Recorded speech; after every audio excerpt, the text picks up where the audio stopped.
Yes, and I think capacity is exactly the right word.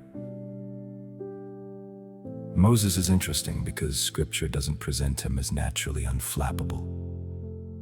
Quite the opposite. Before the wilderness leadership years, he kills an Egyptian in anger, flees when the consequences become real, and later repeatedly shows frustration. Even at the end, anger contributes to the incident at Meribah that cost him entry into Canaan. Numbers 20. Yet look at what develops between those points.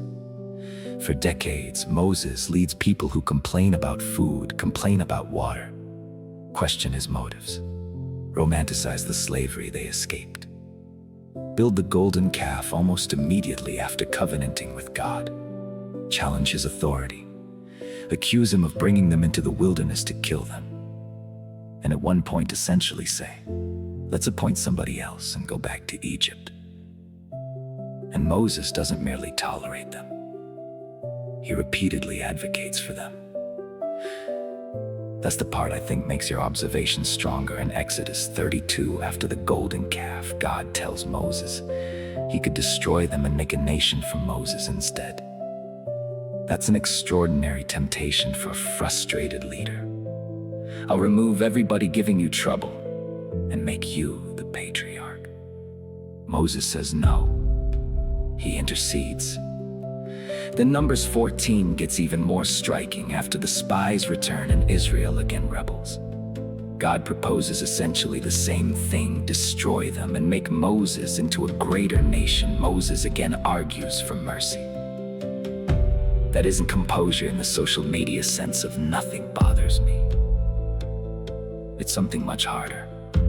This bothers me tremendously, and I'm still capable of acting according to my responsibility.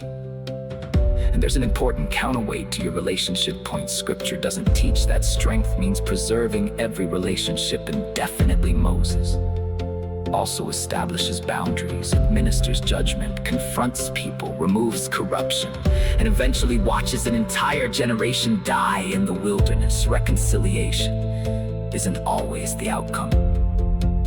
So I wouldn't define relational strength as staying no matter what. I'd define it closer to having enough emotional capacity that conflict doesn't automatically determine your behavior. Sometimes capacity means forgiving. Sometimes it means arguing it out. Sometimes it means interceding for somebody you're furious with. Sometimes it means consequences. And sometimes it means separation. That's why I think social media composure can become counterfeit maturity.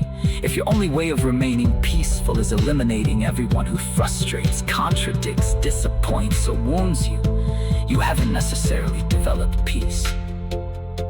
You may have developed environmental control.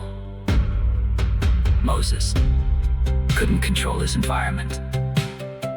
That environment tested the hell out of him. And perhaps that's precisely why the Moses who entered the wilderness wasn't quite the same Moses who spent 40 years leading people through it. The impressive thing isn't that he stopped getting angry. It's how much more responsibility he eventually became capable of carrying while angry. That's a much more demanding definition of maturity.